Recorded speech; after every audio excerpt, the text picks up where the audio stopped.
gusundurana akuna wari umaze kumurya jewe bijya mukobwa ujya mukobwa shaje nta bantu njya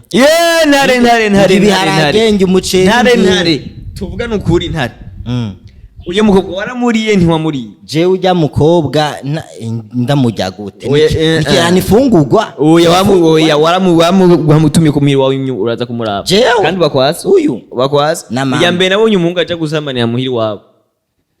nawe urumva namwe abantu bakora TV ibintu bimeze nabi yafise amakuru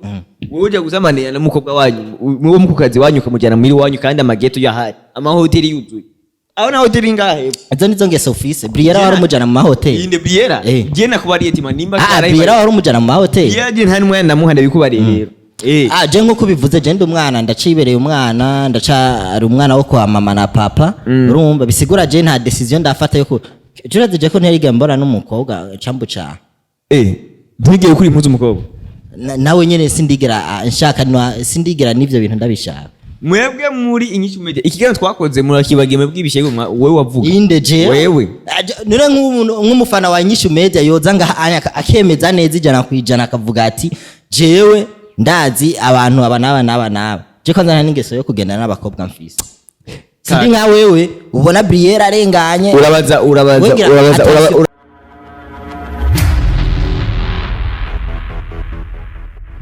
Sali bakunzi ba inyishu media murakomeye meze fresh muri good meze okay je meze neza cyane nje ntari Jesus so uno munsi naramutse nza kugendera umutumire wanje nawe suwundi ni chef de programme muri Wakala TV dusanzwe tumuzi yitwa Jessy uko fresh salama mbona ko business niko nishura abantu rikurishira abagenzi so rero umutipe Jessy je naje kumugendera ndamukeneye cyane kuko mfise amakuru menshi cyane shaka kama kamera kumuca so Jessy Chinda kubonye vraiment ndanezerwa cyane we kuraga yendure je ndi umupede je canke bwambe wazani abapede baragondokererwa canke kumwenda kuzanire ka Kevin vya kandi watwaye nimero ziwe jewe ivyiwe nawe bigereye ivyiwe nawe bigereye afi musaje na Kevin agapede karaho kita Kevin mugabo kavuga ngo kitwa nyimbari Sara nyimbari Jessy bari kwigenda kegaje banavye barahomba ariko turavye kuntu umuntu azarondera uwundi bisigura ko Jessy yo bara yarasanzwe afisa ako kageso ko kugendana n'abahungu bagenzi biyo oya unzije nasohoka na Briella none Briella n'umuhungu none vya Briella bijya turabizi byarahaye bari kubeba demu baragutwaye umugore iyi ni amuntwaye none bitiwe nawe bigereye he none bo ntabyo kurikirana none nabi yari na rukundo ruhari uya je Briella je ko je Briella none mani na rukundo ruhari ahubwo nyene we turi kundira abapede kubera iki abapede mani akweka abapede none no kunda kinyuma kaka kindi umuntu kandi afite n'umushe wanje ariko ratanguye gutwenga ngo meze nk'abapede watanguye kumbona mu ijashusho witanguye gutwenga mani umuntu tipe agwa gutwengera ambonye nshatwenga none so je urazi gituma natwenze kubera udakura amafime n'umunsi n'umwe ari impamvu iyi nezi style siko shaka ko so bakoze bagisha media turashaka kumenya man abapede muri inyishu mwe muri abapede ushaka ko umuntu ngafite amaso meza man n'amaso meza ahabwo ashatse kukubarira amaso yawe hari ibintu waba wirisha ku buryo dakanura neza je nta bintu njya man so you urabijya bro ndaba neza je nta bintu njya mutse amagushikiza isaha nani chef de programme wo muri Wakala TV Jessy atubari ati bari mu Urukundo na Briella urukundo rwanyu na Briella nyimba atari vya bindi vyo kuguma mutubesha mupostinga ibintu bidashika ngo barumeze gute gushika uno mwanya je na Briella turi mu Urukundo brother oya muri ko muradikina twarayibanye no ex yego kuva jya kuva mutubishaki kuvaho mu bishakiye umuntu haja mu rukundo dutahuzanya je murambone ibiganiro mukunze gukora mbere birimwo byinshi by'urukundo shaka kumenya umuntu haja mu rukundo kugira abahebane n'uwundi hoba habaye iki hagati yawe na Briella kugira ngo muvane oya en fait Briella uko yabisiguye yarasiguye neza yuko ngiye ngo ufise ingeso mbi none mu kugira mukundane izo ngeso yari yazibonye en fait iga umuntu mukundana amaparents arabesha man ushobora kundana n'umuntu mugabo utamuzi neza afon utamuzi neza muri we ukuntu ameze utamuzi neza rero jewe ntabwo yaranzi kandi nizo ngeso yavuga gihe nta nizo ufise ntari wo kuvumenye ibyo umaze kumana abakobwa banga je kuva ndakumenye nta bandi bakobwa uretse abapede mpora ndakubonana abapede man blaza sasa ngiye abapede so ahonye rero we na Briella ati murahagaritse bivanye niki n'amakuru yoba kubona ko wobwira mu ngeso mbi nizihe ngeso mbi Jesse yiyumva ko we yoba akora je nta ngeso mbi nkora first of all je ndakunda gusohoka ndanywa inzoga ndanywa inzoga mugani kandi njya amafaranga yiwanje sivyo ndaziguriye bisigubaniwe neza yuko jewe nivyo yamuhoye kenshi ko nta mwaje na yaguhoye inzoga nta mwaje na muri yaguhoye no gusohoka mu kabare jewe ikintu kinyokipa mu buzima bw'iwanje nakazi and then after kuryoherwa tu nta kindi bimaze kuba bigenda uko onye aguhoye ivyo onye igenda giwe nta shoke ryo yaragusigiye mu mutima Briella ikitabuze mu bitoki nibiki ibihunda yaragiye mu mwanya nta cyazi uwundi yaragiye mu mwanya nta cyazi uwundi aca haza uwundi bisigura wewe nta rukundo uba ufise ku muntu ahubwo ushaka kumukinisha oya man jewe twabisiguye kenshi Briella ni inbox namubwiye ati Briella bishoboka wana ko twosubirana sivi dusubirana mbwa nuko Briella gusa shaka kuvuga yuko nepote kwa kumba kuvuga nyene kuma kunyinjira yuko ngo nkunda abakobwa abanyambiki baranaha bisigura ko Jesse gushika muri uwo mwanya nta projet yaramufitiye Briella mu rukundo bien sûr projet mwari mushaka gushika he gute aguhora ivyo reka nakubwire je ndi wa muhungu agiye en relation n'umukobwa sinkonta mani misi yo kubana yo gukundana oya kandi nikije kwitwenza rero sinigeze naramufyonda ntiwigeze umufyonda uvuze gufyonda dutahura iki cameraman utahura iki bagufyonda cameraman ntavyazi uri kuvugana nanje wewe gufyonda wumva iki basi gufyonda gufyonda telefone urayifyonda hama kuri wewe na Briella wifuza ko mufyonda sinifuza ko ndamufyonda umukoze ko ntiwamufyonda sinamukorako reka uri si Jesse ni kihe kintu ca mbere yari yaramukundiye Briella en fait nkuko twabisiguye Briella yagiye donc nari mfise umukobwa nakunda sivyo acara kudraga umukobwa yarankubise ipoto mugabo yashaza mu mwanya na imba bayemeze fo arakwakira araza kumpoza like arakwitaho arampake nawe tuvuga muta utarajya kiyaza abana ya mwana atanga kiya Briella bisigura yaraguhaye keya ihagije yatari muta yaraguhaye keya ihagije ndetse uranamufyonda sinamufyonze nabyo ningiye kubaza uragira mo yambiri vugisha ukuri Jesse jewe nta muyambiri jewe ndumugeye nanjye nakora sinzi umukobwa ari gusa hama era umukobwa amaze kubona ari gusa inde ni umwana we kwa Roza ntumaze kubona gusa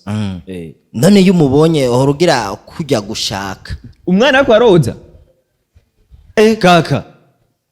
Nibicho kibazo nuvuze ko umaze kubona umwana w'umukobwa ariko baroza uje mwana muto we umubebe like umubebe ni umwana maze kubona ko ari ni umuntu maze kubona ko ari gusa nta wundi muntu ndabona ari gusa aho twotora telefone yawe ntitwoburamwe abantu bashika kuri 5 baba ari gusa ukabatora sivyo ucuza tugende telefone ndayikugabira kwanza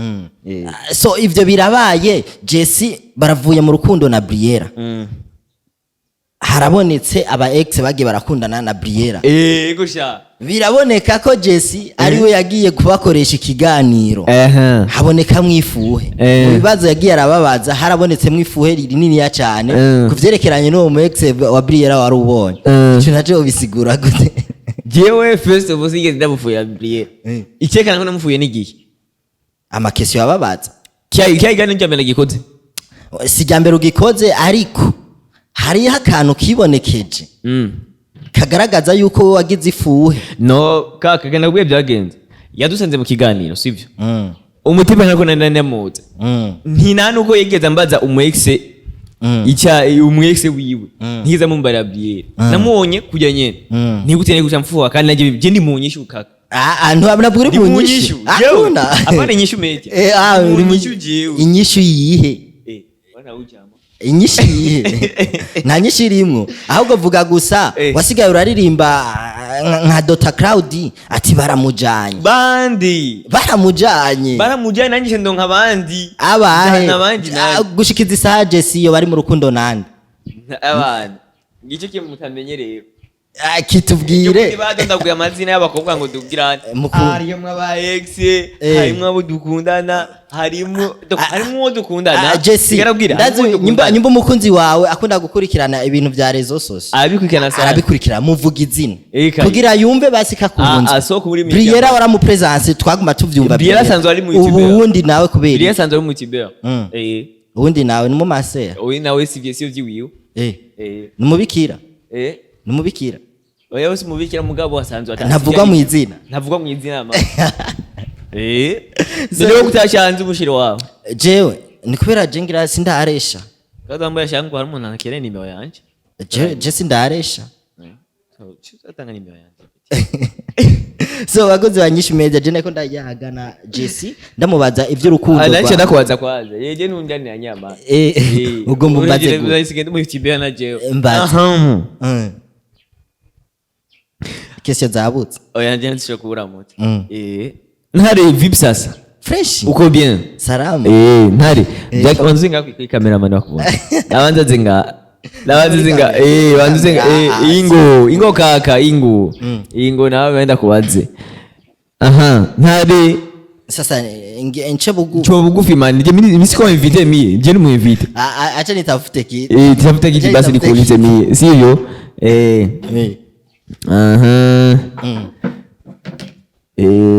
mbere kaka James gani cha kubaza bigenda gute wewe na Iva mufumukobwa kweza mu Rwanda bro je nta mukobwa numwe twigeze dupfa mwaramupfuye twafuye ndi mwafuye nani ijya mu prince twafuye ndi prince jewe aya mwaramupfuye je nta prince twapfuye ahubwo ikintu gihari jewe bari barahantu inyuma y'ibiro vya INYISHU media niyo bari bikitse Iva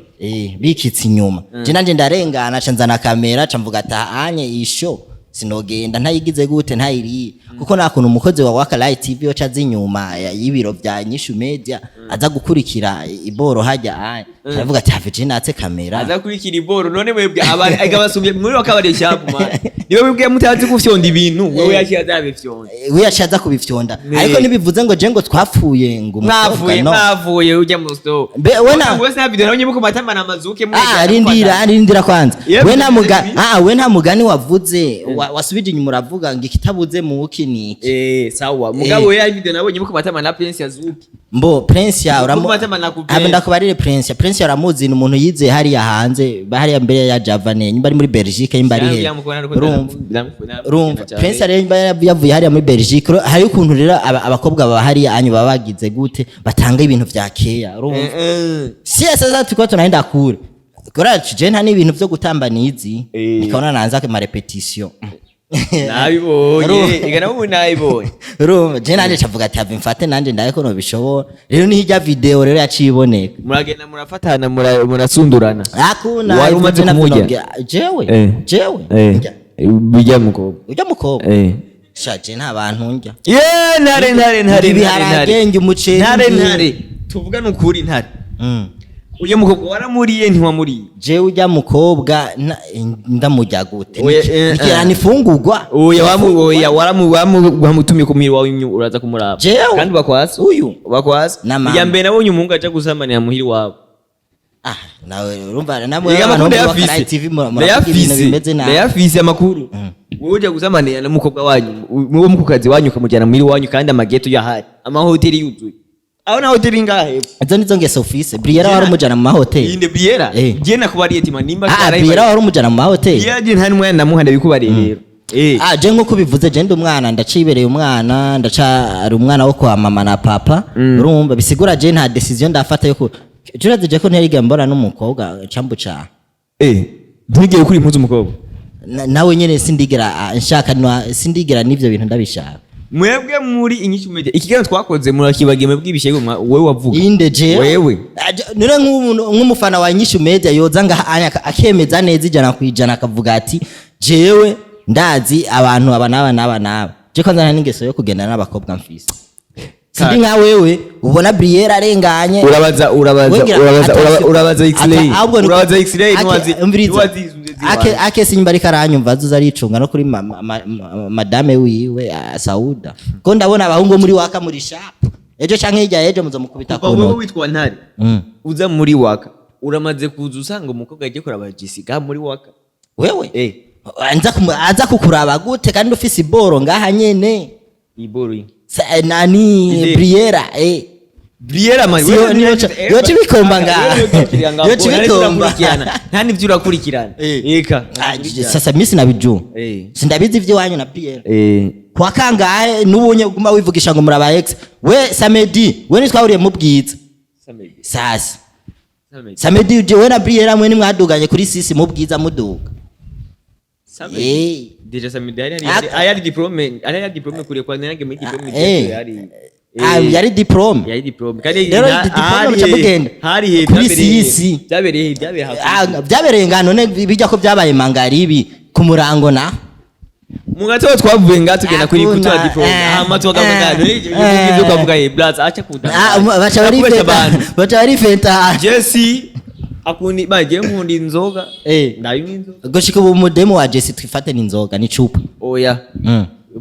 inzoka sisi ni Brarud ukari urazi mudemo wawe ka no muri Brarud umudemo wanje oya umudemo wanje araza ntari bega sana ndamukunda ni Primus ni Amstay oya turavye mu burebure canke mu buvyibu ni mwiza tu ni mwiza man ni mwiza gotarirabura ni muremure ni afise inzobe gushikiza isadu Jessy akunda abantu afise inzobe je nkunda afise inzobe kana afise n'ingindire yenda nico guto urazi nakaga pede ko kari gafise inzobe nico gituma wagashira je twabe nta mukobwa nkundana nawe adafise ingiti bose bafise ingiti bose so bakoze yagishimeje muri ko murumva umutipe hano muri Wakalayi TV ni ngorane